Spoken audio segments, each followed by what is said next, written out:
नमस्कार दोस्तों। हमारी आज की कहानी है करवा चौथ। दोनों पति पत्नी में पहले नोकझोंक हुई और बातों ही बातों में मनमुटाव हो गया। दोनों एक दूसरे से बातचीत नहीं कर रहे थे।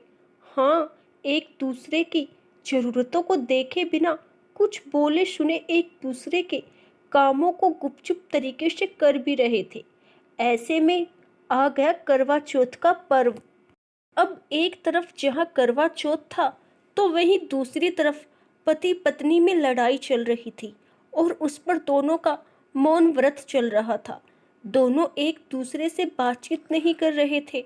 पत्नी जी ने मन ही मन करवा चौथ व्रत करने की ठान ली और सचमुच उन्होंने करवा चौथ व्रत का उपवास रख लिया। अब पति देव भी कहाँ कम थे, वो भी पत्नी जी के मन को भाप गए और उन्होंने भी करवा चौथ व्रत का उपवास रख लिया। अभी पत्नी जी किचन जाकर पतिदेव के खाने के लिए कुछ बना ही रही थी कि पतिदेव पेट दर्द का बहाना करके फैक्ट्री चले गए। शाम को जब फैक्ट्री से लौटे तो पत्नी जी की पसंद की साड़ी, चूड़ी, बिंदी और श्रृंगार का सारा सामान लाकर मेज पर रख दिया। बिना कुछ बोले वहां से चल दिए। ये सब पत्नी जी ने देखा तो उन्हें जोरों से गुस्सा आ गया, मगर बोले कैसे, आखिर लड़ाई जो हो रखी थी। पर मन ही मन खुश भी थी।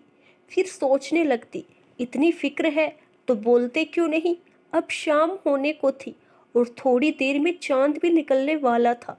इसीलिए पत्नी जी पूजा की तैयारी करने लगी। अब करवा चौथ का पर्व, पत्नी सजी सवरी हो और पतिदेव ऐसे ही सादे कपड़ों में कैसे रहेंगे। तो पत्नी जी ने पतिदेव के लिए पहले से लाकर रखे जीन्स टी शर्ट अलमारी से निकालकर बेड पर रख दिए और खुद भी पतिदेव की लाई साड़ी और श्रृंगार से तैयार होने चली गई। थोड़ी ही देर दोनों तैयार होकर एक दूसरे के सामने खड़े थे और दोनों अपने अपने कपड़े में बहुत अच्छे लग रहे थे। पर एक दूसरे की तारीफ कौन करता। दोनों एक दूसरे से रूठे जो हुए थे। दोनों देख भले ही आईना रहे थे मगर निहार एक दूसरे को रहे थे। तभी गली में शोर हुआ, चांद निकल आया। पत्नी जी छत पर जाकर पूजा करने लगी। जैसे ही उन्होंने छलनी निकालकर चांद की ओर देखा तब तक पतिदेव चांद के सामने खड़े हो गए। पत्नी जी मन ही मन मुस्कुराई। फिर उन्होंने छलनी पतिदेव की ओर कर दी। वह जानती थी पतिदेव ने भी उपवास रखा है। पतिदेव ने भी पहले चांद को फिर पत्नी जी को देखा। पत्नी जी ने पतिदेव के पैर छुए। जवाब पतिदेव ने इशारे से उन्हें सदा सुहागन का आशीर्वाद दिया। दोनों ने करवा चौथ का पालन अच्छे से किया। अब पूजा करके दोनों छत से नीचे की ओर आ रहे थे कि तभी पत्नी जी का पांव फिसल गया। पतिदेव ने तुरंत एक हीरो की तरह पत्नी जी का हाथ थाम लिया और उन्हें संभालते हुए गिरने से बचा लिया।